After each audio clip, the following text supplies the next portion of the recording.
Hey guys, Dakota here again. As you can kind of see, I got the same stuff on.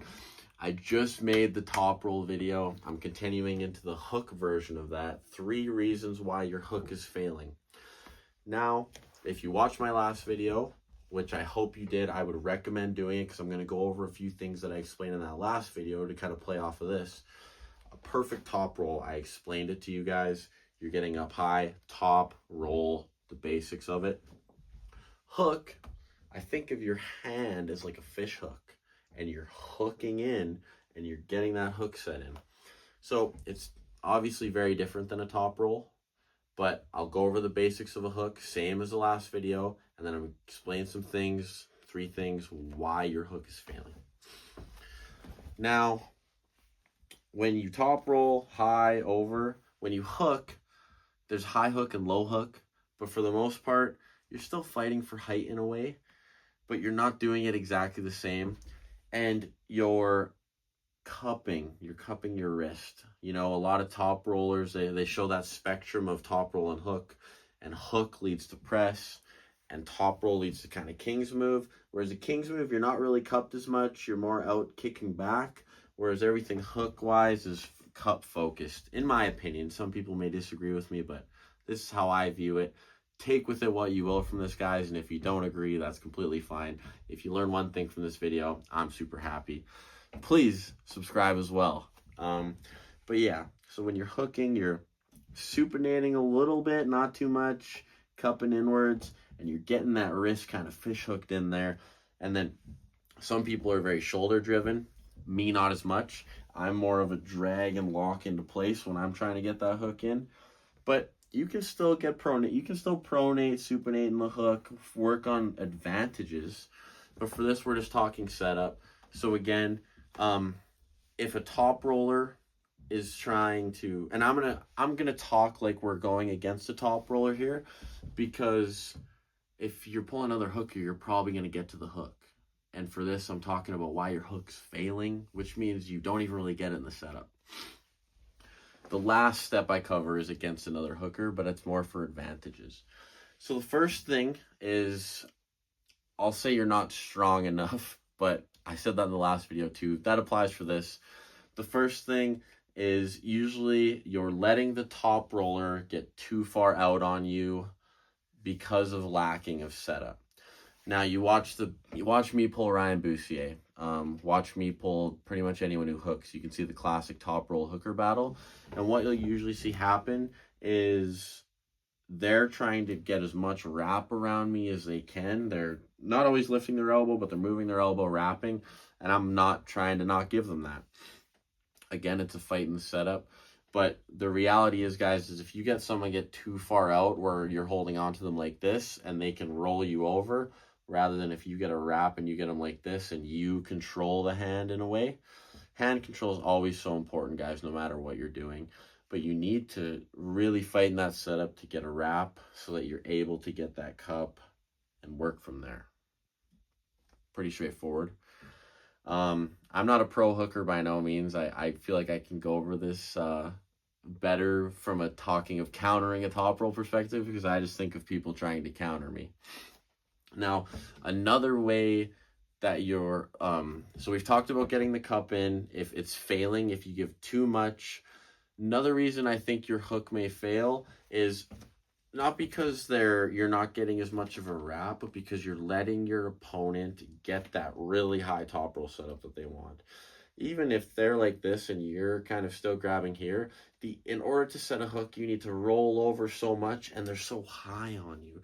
So you need to fight the hand in a way where you can get yourself, you don't have to dump rise or anything, but get yourself level to them and to a point where you can manipulate something where you can get cinched in there a little bit, because you don't want to be chasing a top roller. Anytime you're chasing this direction, unless you can get this way or come back a little bit, anytime you're going this way and you're giving them that, it's not great.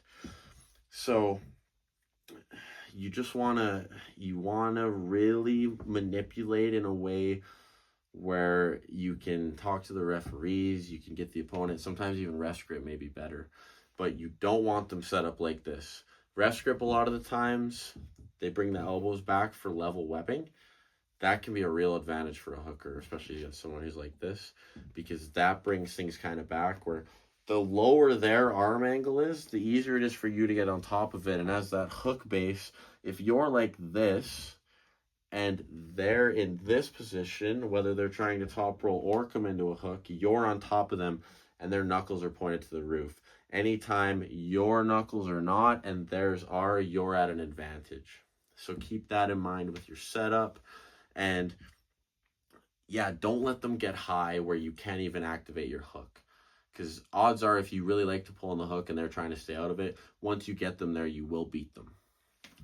So yeah, that's the second reason, guys. And then third reason why your hook may be failing is because you may get the hook established, but people are pulling through you, pulling backwards or whatever. It kind of plays off that knuckles thing I was talking about, but you want to get in your position for the hook. Everybody's hook position is different, in my opinion. There's a lot of similarities when you watch certain people, but you'll get people like me. I like being out here. To me, this is a good hook. I'm kind of set up like this. Maybe not exactly like this, but I'm away from my shoulder. Then you get people, watch Zach Monroe. He kind of hook presses. He gets in there and he sits like this on top of it. And he's cupped in. When he pulled Hunter, Hunter tried to pull through. Hunter was pulling with a more like hook style like mine, but Zach just locked it in. Zach's not quite on top for a press, but he's kind of in that teeter-tottery hook area. And I think a lot of it is whatever kind of strength you have coming into arm wrestling, whatever you're learning, figure that out and understand that that's kind of where you hook. I'm not saying don't get strong in all areas, but I'm saying you really want to find what's comfortable for you. I've never really been as much like this. I can do it, I train it, I get stronger, but I like this more. It feels more natural, feels more comfortable. It's more my style of hook. So I guess my third reason why your hook is failing is because you might be trying to pull in a style of hook that isn't yours. Top roll, pretty generic. You have your, high hand and your low hand. But for the most part, if you're doing high posting top roll, it's, you have some things to do, some tweaks, and you kind of follow a path. Whereas a hook, there's many different paths when you start teetering in there. I know with top roll, there's kings and all that stuff, but when I think, I don't all like kings is a top roll, open top roll, you start getting that open area.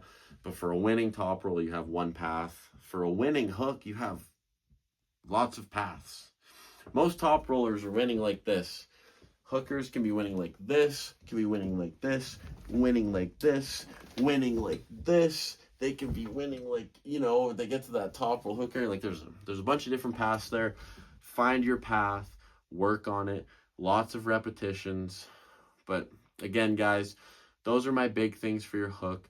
You want to establish your cup early, you want to take away their height early, and you want to get that hook set and in your specific lane.